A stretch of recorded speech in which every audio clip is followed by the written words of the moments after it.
You are listening to The Black Landscape with Andrea Spearman, where Black excellence is always trending.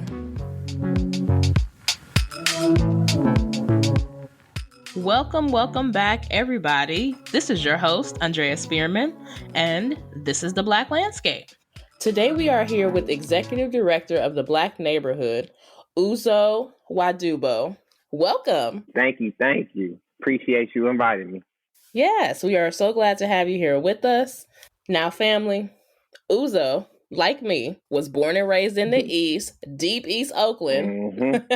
Okay. Mm-hmm. Born and raised. Tell us briefly about that. What did growing up in the East look like for you? Well, I had a unique experience. One, because my family, my mom and dad are originally from Nigeria. They came over here when they was teenagers, about 18, 20. I had it was a little mix of cultures growing up because I grew up in the hood from Seminary to 55th, my whole life in the East. Just having that little, how do I put it, culture intertwined with the Oakland culture, intertwined with my Nigerian roots. So that was just in the house was a little different, but outside the house, honestly, it was the same as every other kid growing up in Oakland. Had to stay out of trouble. Basketball and sports really kept me kind of focused and aligned, but here and there, you kind of get caught up in some of the Oakland shenanigans per se. But for the most part, I made it out on the right side of things. But yeah, growing up in Oakland, I think is definitely challenging, but I think it prepares you for the world in every aspect, not only with the cultural background and as far as like we have a lot of different ethnicities here. We have a lot of different people from different areas, from Asians to Mexicans. So we get kind of used to being around different people, but then also kind of getting the street smarts, knowing what to do and what not to do in certain situations. So I just think Oakland just prepared me for life in general in the world. I would have to say I agree. And so would so many others, It's a shame what a bad rap our neighborhood gets, because there really are a lot of gems and a lot of people really making a difference. And for you shared with me that, growing up, you always knew you wanted to help people and give back. How did that start? Definitely. So my father died when I was around 7 years old. He was killed. From there, my mom was she's very, how do I put it? She's a very outpouring with her love and showing it to others. That's just how she was raised. That's just the type of person she is. And I've seen her give more than she's had in times when we were struggling, in times when we were going through it. And I just saw how do I put it, how that return of energy came back on her, to say that, to the least. I guess I'm trying to say, well, basically with the love she showed, I saw her be rewarded in so many different aspects in her life, probably not at the moment of her giving or her outpouring, but just seeing how much God has really blessed her in different facets of her life, has brought her through the turmoil of even losing my father and having to take care of 3 kids in East Oakland young, I know that's a lot of people's stories out here, but I just seen her, do so much without wanting nothing in return. I think that was just kind of ingrained in me to always help others, and more importantly, just help her. So yeah, I really say I owe that to my mom, that giving aspect. A mother's giving heart. Yeah, my mom, growing up, all my friends that have been in my house, my mom treats them like they her son. She feeds them. I've had friends that have slept over my house before I've even been home or at my house, before I even got there. So that's the type of love that my mom shows.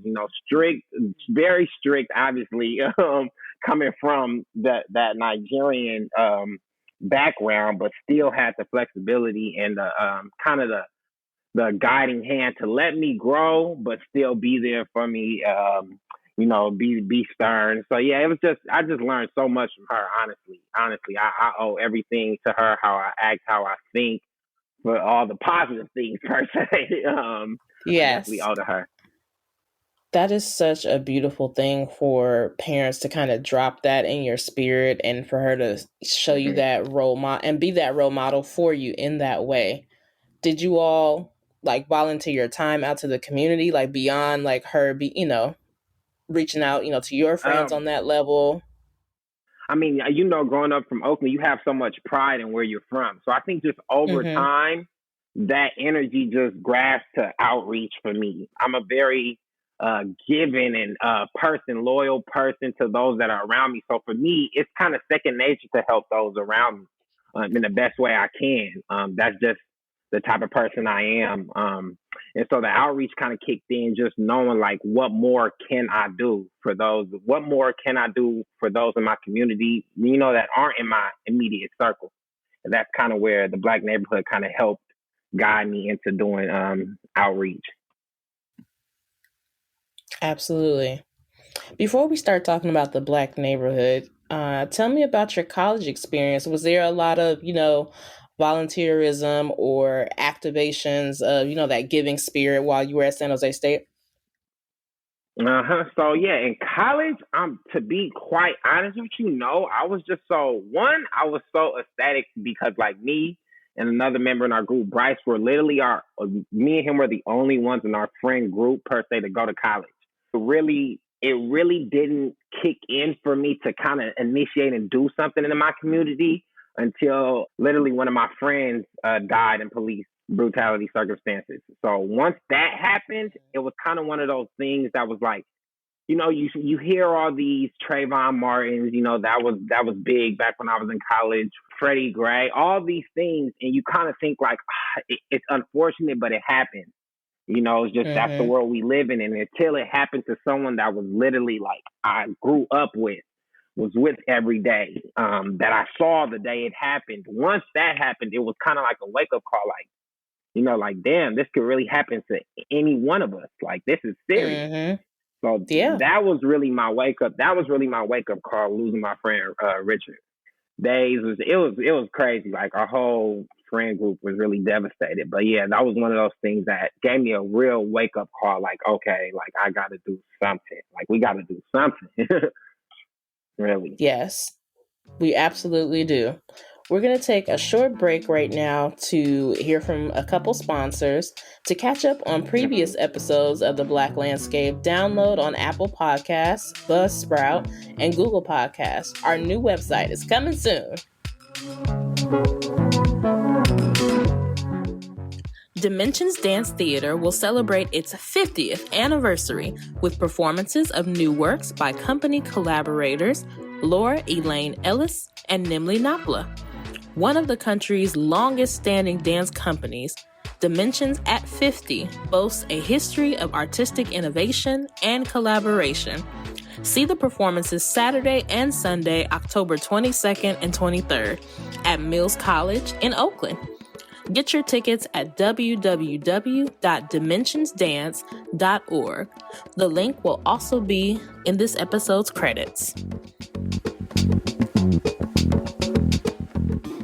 We are back with Uzo Nwadugbo. Please tell our audience, you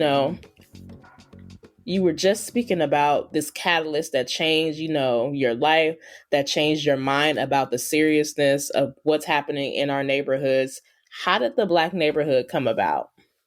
Around 2016, I believe it was PBS was showing a documentary on the Black Panther Party. And what happened was two other co-founders, Bryce Llewellyn and Corey Elliott, got together and watched this documentary.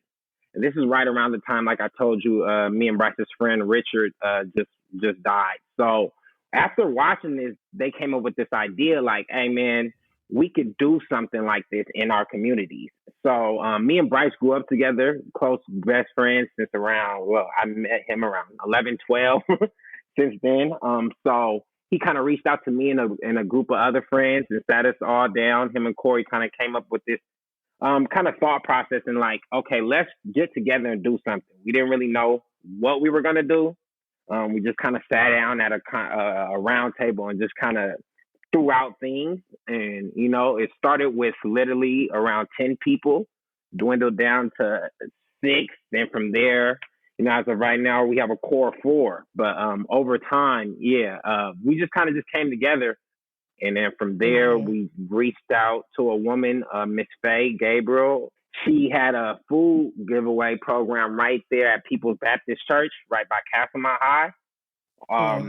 And literally, we were just like, hey, we're a group of males trying to do something in our community, and we want to help. She was like, oh yeah, come over. We do food giveaways every month. And then she kind of introduced us to how to do a food giveaway, what takes place, how to get in contact with the food bank, what you need. And from there, everything kind of started and hasn't stopped since 2016.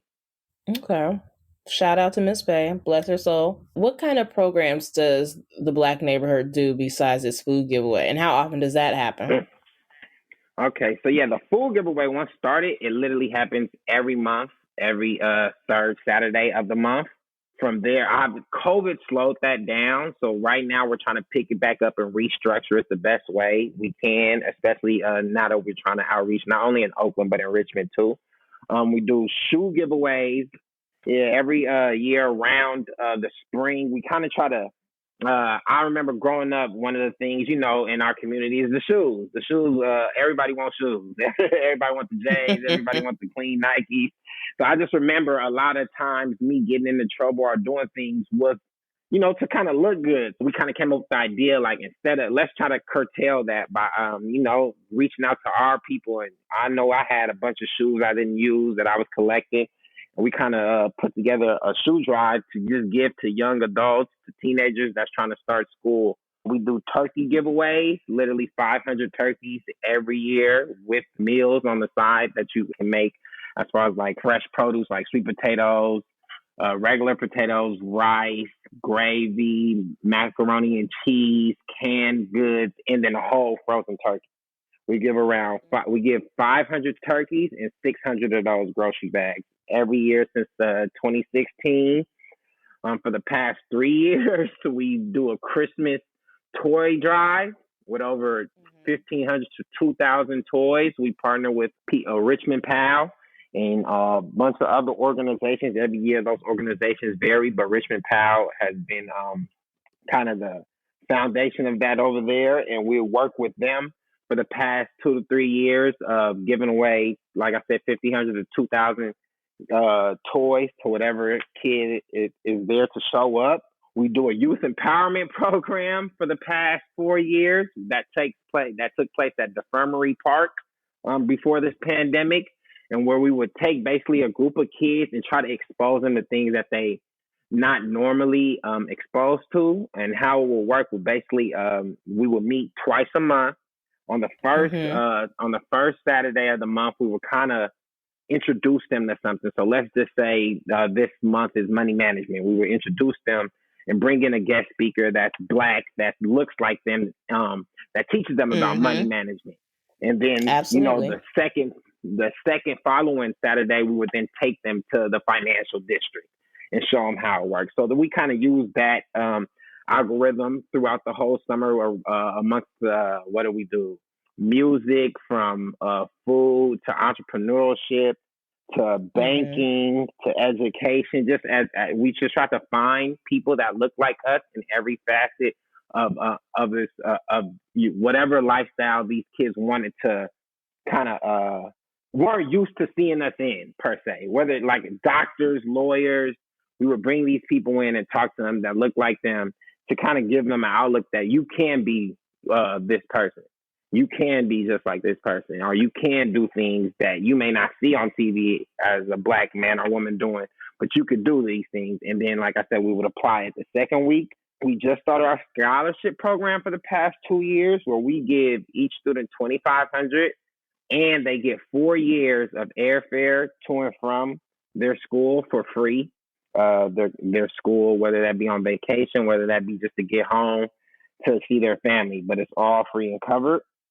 We have a book club in New York. Yeah, we have a book club in New York that started about 1.5 years ago. In New York? So wait a minute. Yeah. Hold on. So tell the people, I didn't realize there was another, tell the people about this other chapter.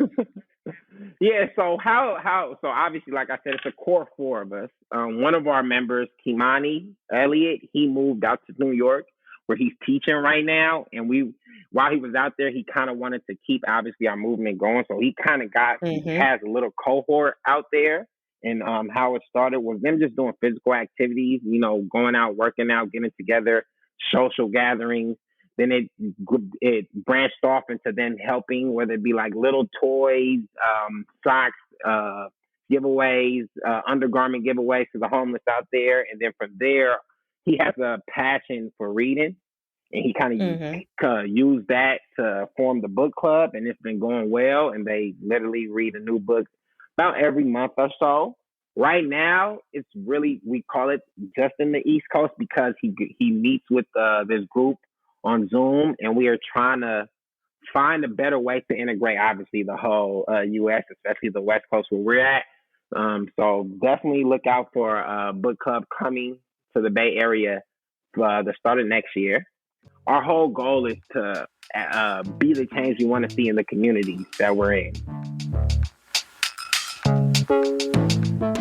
Hey family, it's me, Andrea.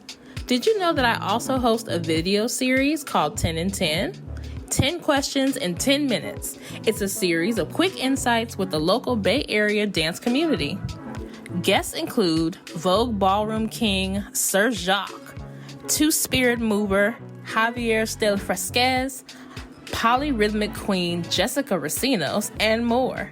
YouTube link in the description of this episode. Now back to the show. And then in December we have the toy drive, and that's the 23rd, I believe. That's subject to change, but the 23rd of December, and that's we will definitely lead up to those days. Honestly, we will have a sign-up sheet where we need people to come and kind of organize the toys in a way, because how we have it set up, it's kind of like a theme winter wonderland where the kids can come in, meet a Santa, kind of play little games and get their toys. So we set up all that coming up to that 23rd day of the actual drive.